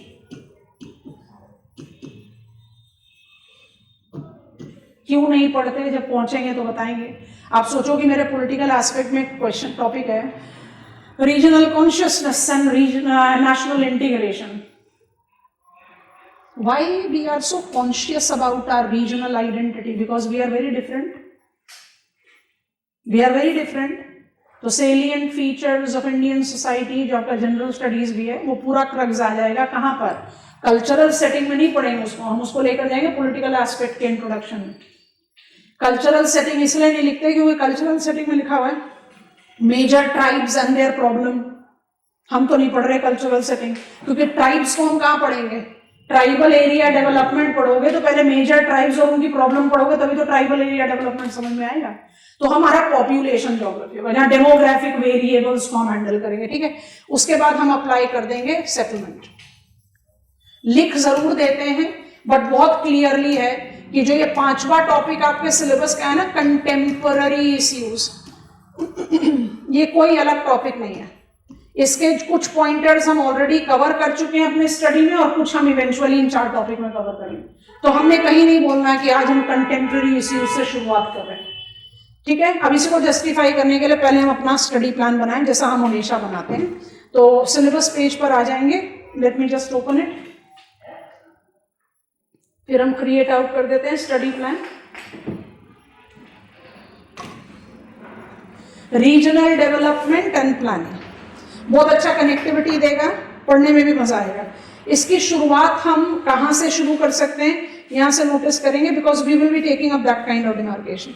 मुझे रीजनल प्लानिंग की जरूरत क्यों है, मुझे रीजनल प्लानिंग की जरूरत क्यों है, तो ये आ गया regional disparities in economic development, contemporary issues में लिखा हुआ है। आई बात समझ में कि नहीं? अच्छा, कंटेम्पररी इश्यूज का सिलेबस आपके पास पहली बार हाथ में आया है, तो जो regional disparity in economic development है ना, ये आप ऑलरेडी पढ़ चुके हैं, हमें इसको स्पेसिफिकली अप्लाई करना है। तो ये बाय डिफॉल्ट मेरा एसोसिएशन ऑफ रीजनल प्लानिंग, हम इसको नंबर नहीं दे रहे क्योंकि हम इसी से अपना स्टडी प्लान क्रिएट करेंगे। तो regional disparity in economic planning have led to,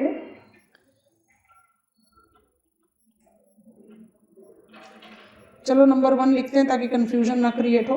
led to, अब इसको अंडरलाइन करो, हम इसको थोड़े अलग तरीके से प्लान आउट करेंगे। Integrated rural development programme, underline करते जाओ। Command area development programme, watershed management programme, planning for backward area, desert development, drought prone area development, hill area development, tribal area development. दिख रहा है कि नहीं? और बिल्कुल एंड ऑफ द सिलेबस में regional planning and development of island territory. एक point पर ही पूरा सिलेबस कवर हो गया ऑलमोस्ट। पहले इसको ऑर्गेनाइज कर लेते फिर आगे बढ़ते।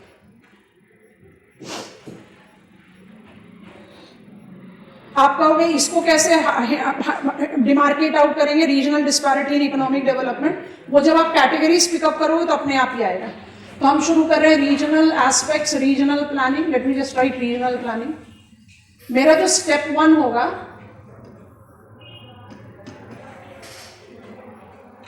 It will B area development, area development planning. अब मेरे पास तो इतने सारे प्लानिंग लिखे हैं, तो उसको कैसे एसोसिएट करें? तो हमारा ब्लॉक 1 को हम ए पार्ट में डिवाइड कर रहे हैं, backward area planning.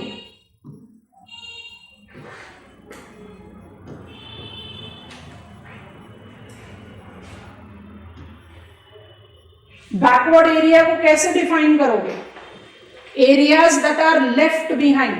Contemporary issues का टॉपिक एसोसिएट कर लो, regional disparity in economic development. तो कौन कौन से एरियाज हैं जो बैकवर्ड रह गए? वो एरिया है जहां पर रिफ्लेक्शन आता है रीजनल इनइक्वालिटी। इंडिया ने इकोनॉमिक डेवलपमेंट में कैस्केडिंग ग्रोथ किया, but there are some areas which are left behind. तो हमारा पहला ब्लॉक रहेगा backward area planning. Backward area planning का जो सबसे इंटरेस्टिंग ब्लॉक है वो ट्राइबल एरिया है, सबसे बल्कि ब्लॉक है वो रूरल डेवलपमेंट है। ये सब बैकवर्ड एरिया प्लानिंग है। अच्छा बोलो, रीजनल इनइक्वालिटी और डिस्पैरिटी इन इकोनॉमिक डेवलपमेंट। तो ट्राइबल एरिया में बैकवर्डनेस के रीजन अलग है, रूरल एरिया में बैकवर्डनेस के रीजन अलग है, तो वो ऑटोमेटिकली क्रिएट आउट हो जाएगा। और कोई भी प्रॉब्लम बेस्ड क्वेश्चन पर ना प्रॉब्लम पर आंसर नहीं खत्म करते, you always right way forward. तो आप प्लानिंग से उसका कंटेंट निकाल लोगे ना, it will go that way. तो मेरा मेजर बल्क इनके साथ जाएगा। उसके अलावा क्योंकि आज की डेट में बहुत इंपॉर्टेंट है, ये ट्राइबल से भी रिलेट करता है, रूरल से भी रिलेट करता है, बट इसका अलग इंपॉर्टेंस डेवलप हो गया। I am talking about island territory development.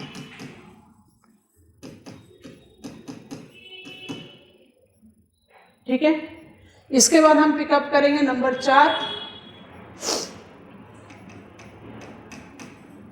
Hill area development.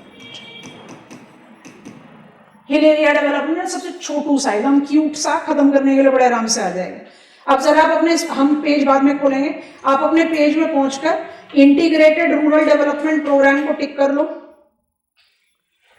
Hill area को टिक कर लो, बैकवर्ड एरिया प्लानिंग को टिक कर लो, ट्राइबल एरिया को टिक कर लो और आइलैंड टेरिटरी को टिक कर लो, है ना। पर सारे जो अंडरलाइन किए थे वो तो हुए ही नहीं हो पाए ना। तो उसके लिए क्या करेंगे, कैटेगरी बी बनाएंगे। Category B will not be referred as, यहां पर आप पढ़ोगे अपना पूरा वाटर रिसोर्स, टिक हो गया इतना, आ रहे हैं हम सिलेबस पेज पर टिक करवाएंगे। ये मेरा होगा शुरू, water resource management and abatement of hazards. अब क्योंकि सिलेबस में कुछ कुछ चीजें लिखी हुई हैं तो हम उसको उसी पॉइंट पर अरेंज कर देते हैं, पहले अरेंज कर देते हैं। तो यहां पर हमें पढ़ना पड़ेगा फ्लड प्रूफिंग, फिर पढ़ना पड़ेगा ड्राउट प्रूफिंग, यहीं पर ब्रैकेट में लिख देते हैं, और पढ़ना पड़ेगा डेजर्ट डेवलपमेंट। एक्चुअली क्या है, डेजर्ट को भी आप बैकवर्ड एरिया कह के बैकवर्ड एरिया में 5वां पॉइंट बना सकते हो, पर हम क्यों नहीं बनाते हुए थोड़ी देर में समझा रहे हैं। डेजर्ट और ड्राउट प्रोन एरिया अलग है, आपको पता है, आप एग्रीकल्चर पढ़कर यहां पहुंचे। जैसे ही आपने इन दोनों को पढ़ा वहीं पर ही शुरू हो जाएगा command area development programme. Syllabus में ऐसा लिखा हुआ बट इसका नाम चेंज हो गया, command area development and water resource management programme. And number 4, water shade.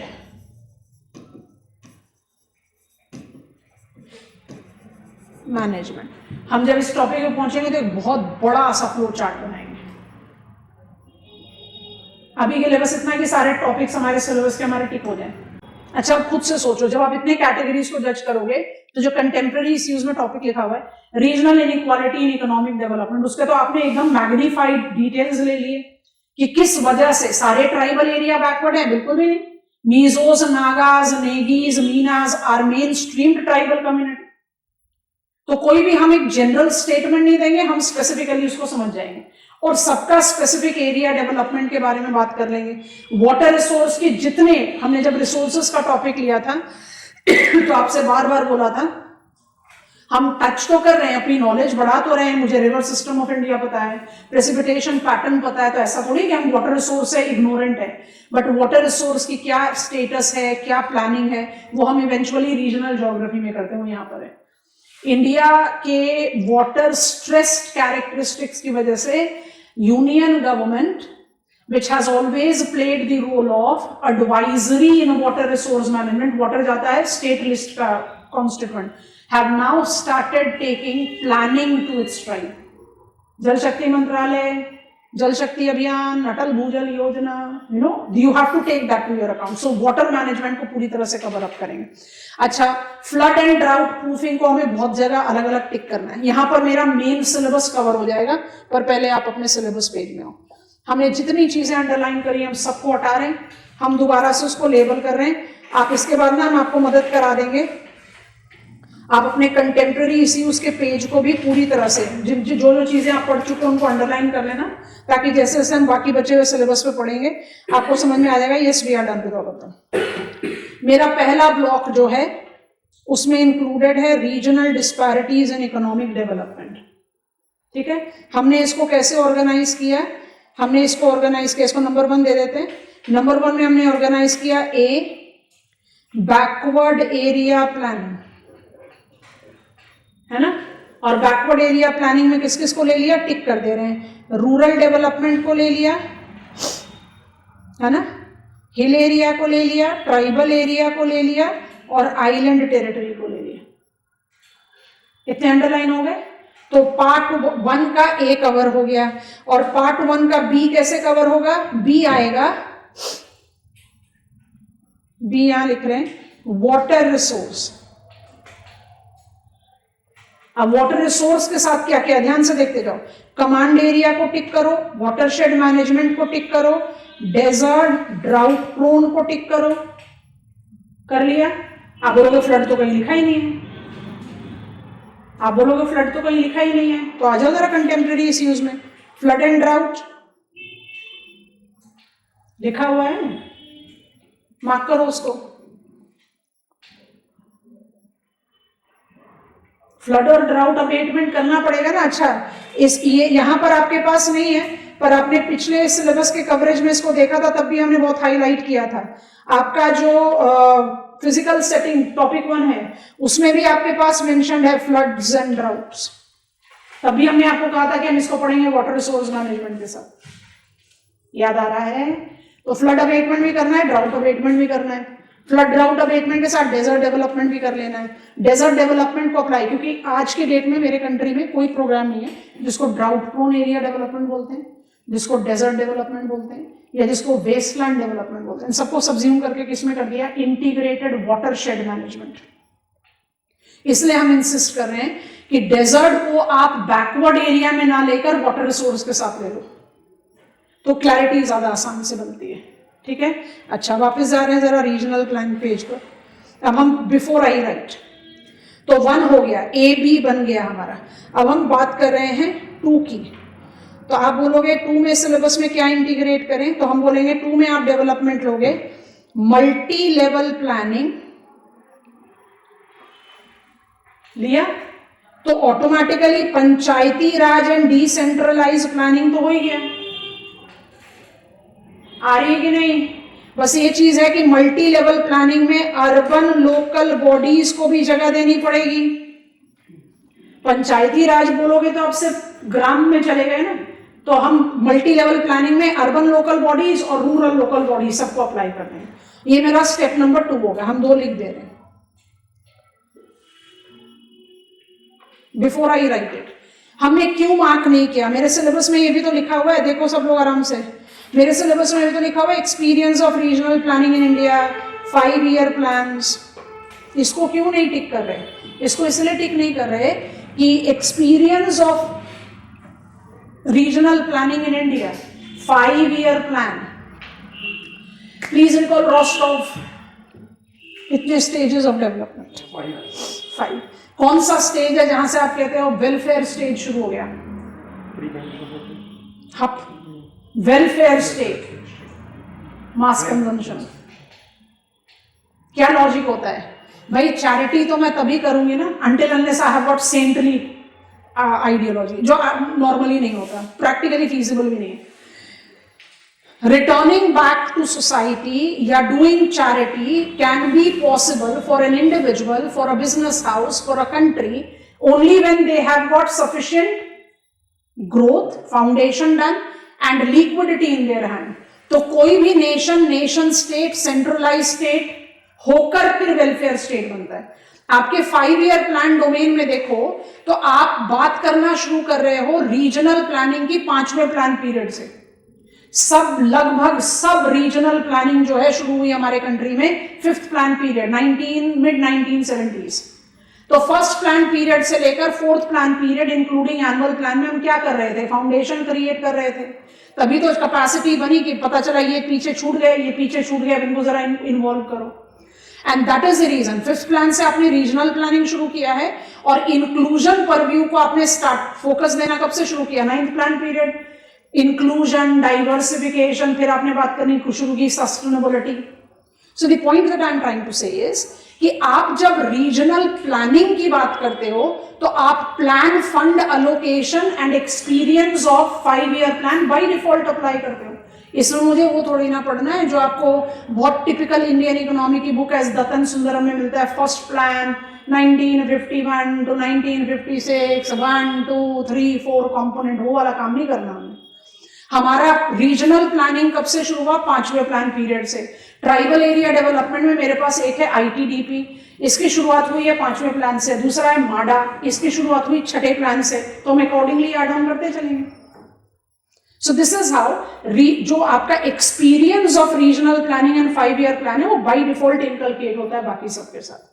तो सिलेबस हो गया कन्फाइंड, मैनेज हो गया सिलेबस। लिख देते हैं, after dealing up with area development, जो मेरे 2 ब्लॉक में डिवाइडेड है, सारा एरिया डेवलपमेंट ज्योग्राफी का डोमेन।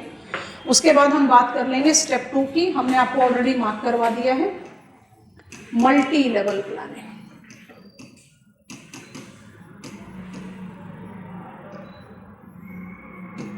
मल्टी लेवल प्लानिंग के साथ PRI लिखने का सीधा मतलब है दैट मल्टी लेवल प्लानिंग में अर्बन लोकल बॉडीज को भी जगह दे दी जाएगी। ठीक है, मेरा रीजनल प्लानिंग यहाँ आराम से खत्म हो जाएगा। ठीक है, 2 मिनट के लिए अपना सिलेबस पेज खोलो,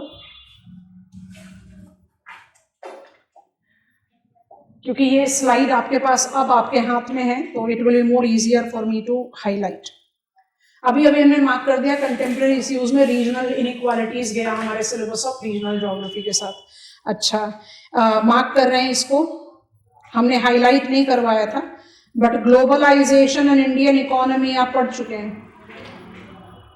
yes no, MNC business houses, pros and cons of globalization हो गया ना, ये इंडस्ट्रीज के साथ हो गया। अच्छा, आगे बढ़ो, आप ऑलरेडी पढ़ चुके हो deforestation, desertification and soil erosion. Yes, पढ़ा था कि नहीं? Physical setting, ministry of environment, forest, climate change हो गया है वहां पर।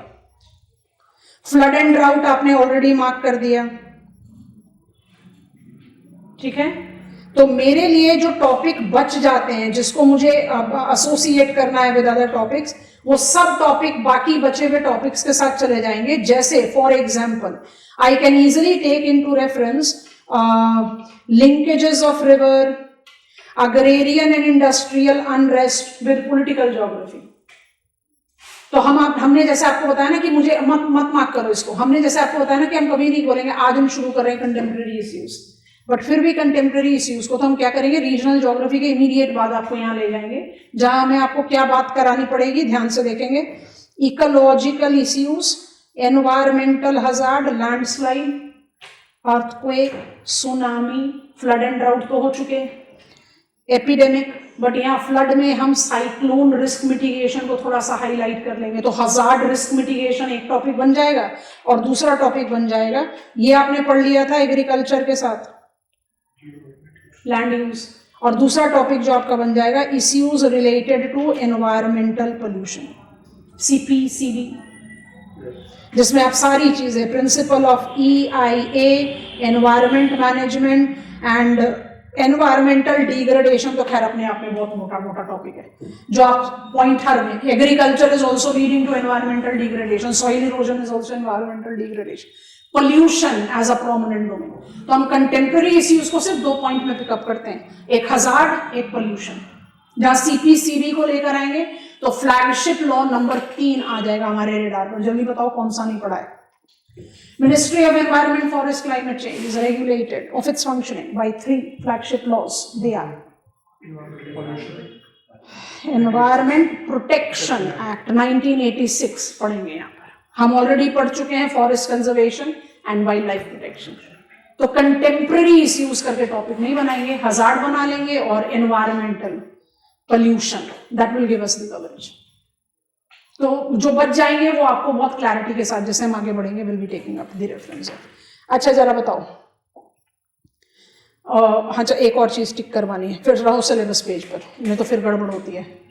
इस पेज पर आओ और इसको यहीं पर ही मार्क कर लेना। हमने किस पे मार्क करा है? ट्राइबल एरिया को हमने मार्क करा है ब्लॉक A में, है ना, वहीं पर ही मार्क कर लो।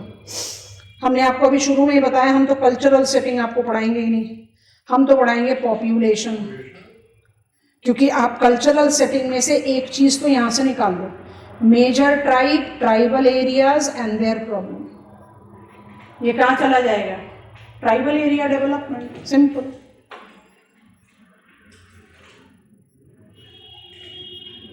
पता है बच्चों क्या होना चाहिए? जब हम आपको बोले ना सिलेबस कवर हो गया, ये जब हम कहते हैं 5 टॉपिक हो गए, हम 5 टॉपिक करके स्टडी ले रहे हैं ना, तो 5 टॉपिक हो गए, तो बस आपने अपने आप को एक स्क्रूटनी लेनी है।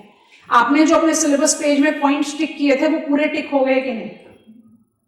क्योंकि जितना आप अपने सिलेबस के कंटेंट से क्लैरिटी रखोगे उतने आप अवेयर रहोगे कि आपके आसपास होने वाली चीज में कौन सी आपके लिए रेलेवेंट है और कौन सी नहीं है। आपको सिलेबस का पता ही नहीं तो आप कोई भी चीज पढ़ रहे हो तो आप पढ़ रहे हो चलो करंट अफेयर्स के लिए पढ़ रहे हैं, पर वो आपको किस तरह से इंटीग्रेट करके अपडेशन दे सकता हो तो तभी हो सकता है जब आपको सिलेबस के बारे में पता हो।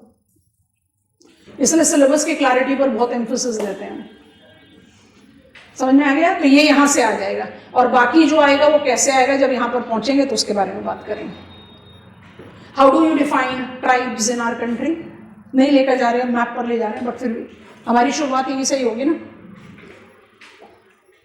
बैकवर्ड एरिया को बैकवर्ड क्यों बोलते हैं? They have been left behind. Backward area planning में मेरे सिलेबस में 4 पॉइंटर्स हैं। हिल एरिया बैकवर्ड क्यों है? Remoteness, unfavourable physiography. Island area backward क्यों है? Remoteness, hazard prone. Rural area backward क्यों है? Subsistence, seasonal agriculture, excessive population pressure. Tribal area backward क्यों है? Absence of mainstreaming. Syllabus में लिखा हुआ है बैकवर्ड एरिया प्लानिंग, हो सकता है क्वेश्चन ही आ जाए बैकवर्ड एरिया प्लानिंग, तो फिर जितनी डिटेल्स आप बिल्टअप करोगे थोड़ी सबको लिख पाओगे। तो ट्राइबल बैकवर्ड एरिया प्लानिंग किस पर फोकस करता है? एथनिक आइडेंटिटी को प्रिजर्व करने के लिए। रूरल एरिया डेवलपमेंट किस चीज को फोकस करता है? रूरल एरियाज को more resilient, dignified living provide करने के लिए। And when I talk about island territory development, more favourable link and hazard risk mitigation. और hill area by default goes with more sustainable and connectivity का factor. So we have to learn each one of them one by one. Tribal area development हमारे इस सारे block में सबसे interesting है और I give me all of you my word, जिस तरह से हम इसको पढ़ने की कोशिश करेंगे उस तरह से इसको जज करो। ये आपके जीएस में भी हेल्प करेगा। हमने कुछ इंपॉर्टेंट हैंड रिटन नोट्स बना रखे हैं इसके, वो हम शेयर करेंगे आपसे, जो आपको जीएस में भी हेल्प करेगा और इधर भी हेल्प करेगा।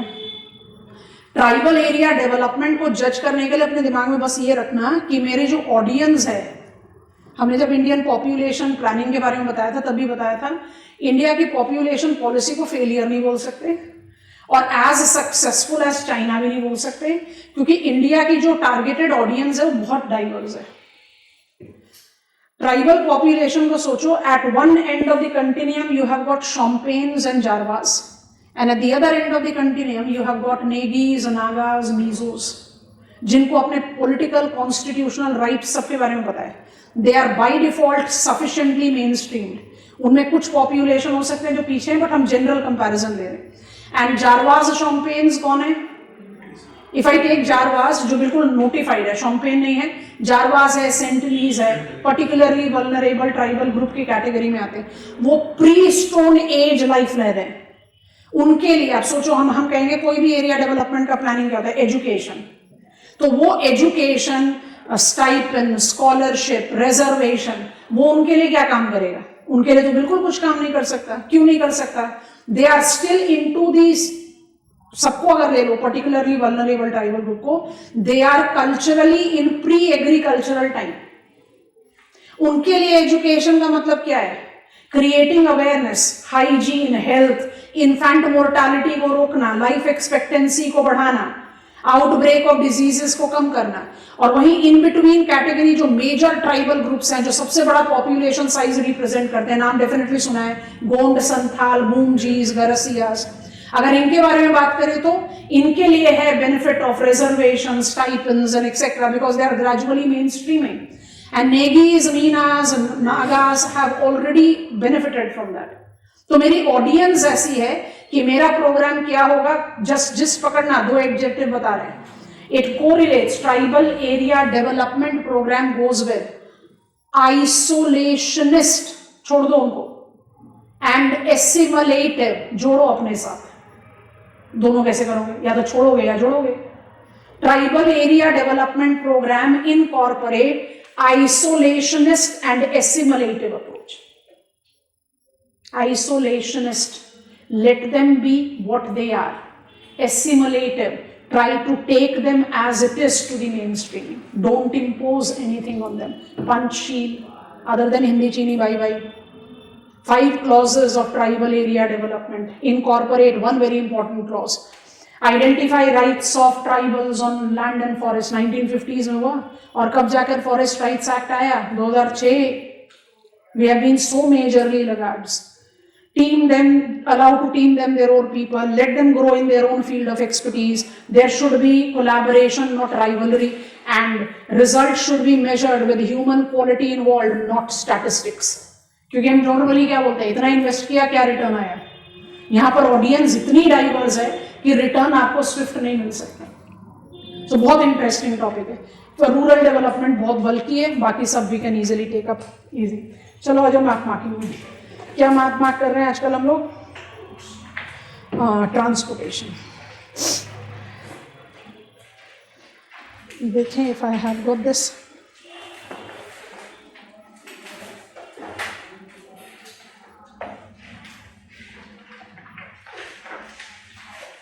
हमने ना रोडवेज का मैप नहीं बना रखा, आप लोग बनाएंगे. हमने आपको ऑलरेडी हाईलाइट करा दिया है. आज ये बनाओ, फिर इसी के कंटिन्यूटी में कल बनाएंगे इंडस्ट्रियल कॉरिडोर्स. ठीक है. तो कुछ रोडवेज तो we can by default highlight in our map marking. आपने उसको ऑलरेडी हाईलाइट किया है. करना क्या है, सारे टर्मिनस को इंक्लूड मत भी करो. प्रैक्टिस में हम तो कहेंगे करो, क्योंकि आप अगर मान लो Delhi Mumbai national highway develop कर रहे हो और आपने दिल्ली मुंबई लेकर बीच में जयपुर और उदयपुर ऐड नहीं किया, तो आपका हाईवे का अलाइनमेंट ही गलत हो गया. समझ में आ रहा है क्या बोल रहे हैं? ये दिल्ली है, ये मुंबई है, आपने दिल्ली मुंबई ऐसे बना दिया तो गलत हो गया ना. आपको इसमें क्या चीज ऐड करनी है? आपको इसमें वो टर्मिनस ऐड करने हैं जो इसकी करेक्ट अलाइनमेंट दे. तो आप दिल्ली से जयपुर जाओगे, जयपुर से आप बीवर जा रहे हैं, उससे फिर आप उदयपुर जा रहे हैं, उसके बाद फिर आप मुंबई जा रहे हैं. तो हमारी एडवाइस तो यही है कि आप जितने सेंटर्स हमने आपको हाईलाइट कराए थे व्हाइल मार्किंग दिस, सारे को मार्क करो और उसको कनेक्ट आउट कर दो. I hope you are getting it. That will give you ease of the marketing. ठीक है. तो you will be marking golden quadrilateral north south east west corridor. बताने की जरूरत है? कर लोगे आराम से. Golden quadrilateral north south east west corridor. Highways rename किए गए हैं, तो कोशिश करो कि उनको डिमार्केट कर लेना प्रॉपरली. हमने इसको ऑलरेडी हाईलाइट किया था पढ़ते समय. ठीक है. टाइम टेकिंग मैप होगा, बट कोशिश करो आज बना लो. इंडस्ट्रियल कॉरिडोर्स बचे हुए हैं, पाइपलाइन बचे हुए हैं, इन सबको मार्क करते हुए ही आगे बढ़ेंगे. चलिए, डन फॉर टुडे.